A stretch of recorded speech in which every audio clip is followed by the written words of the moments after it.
Yeah, that doesn't seem to be common knowledge. It doesn't seem to be that complicated. It's not, but it's the folklore around transgender people is quite different. So, but if knowledge is the key, then those listening to this podcast now are armed with the knowledge. They have the power to make a difference.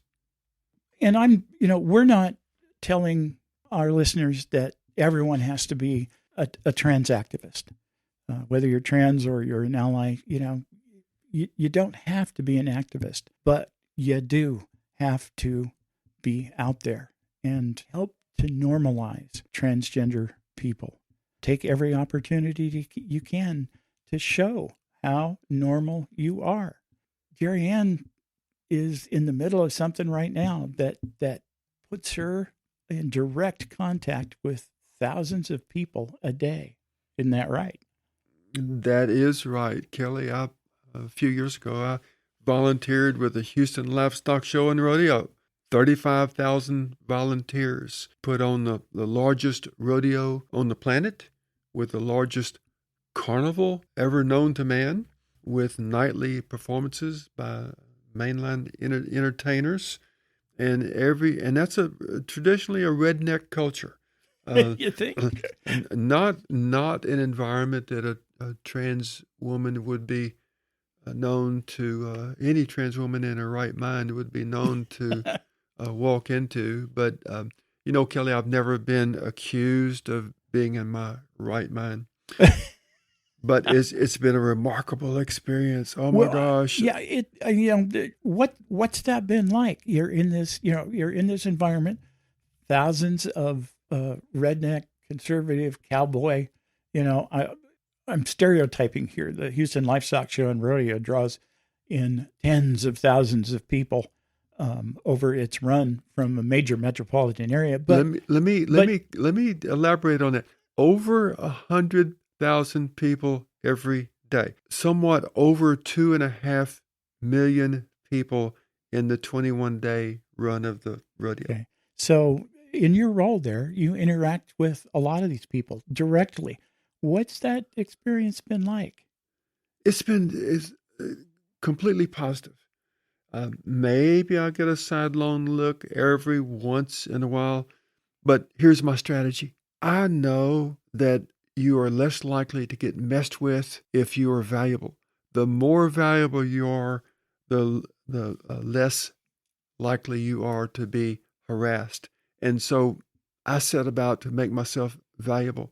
If I have a guest that asks directions on how to get to someplace on that huge piece of property, it's extremely complicated, I will say, come on, let me show you. And even though my legs are about to fall off, my feet are yelling at me, and my back hurts, and I'm exhausted.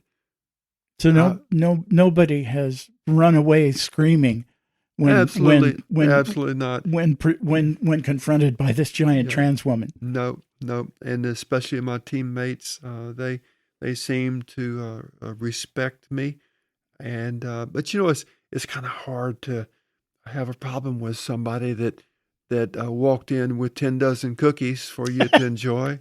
But that speaks to what I'm talking about. Be valuable, be good at what you do, become indispensable. Kelly, I have postgraduate work in leadership in different areas, and one thing that's just a premise in effective, speaking of effective leadership, is the dynamics of power or value to an organization. And those dynamics are charisma, coalition, blackmail, and being indispensable. Well, I don't have anybody to blackmail. I don't have a coalition. I'm gaining a coalition, I guess. Nobody ever accused me of being charismatic. But you know what? I can work at being indispensable. So I practice doing well at what I do. I work hard at learning my job and doing it well. Well, I think we're just scratching the surface on things that you can do to help be the change that we want to see in society. And it's giving me ideas for another whole episode.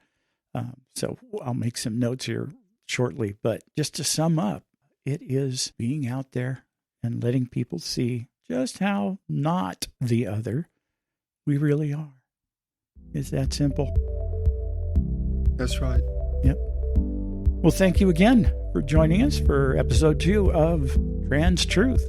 We will be back with another episode very soon. Thanks again.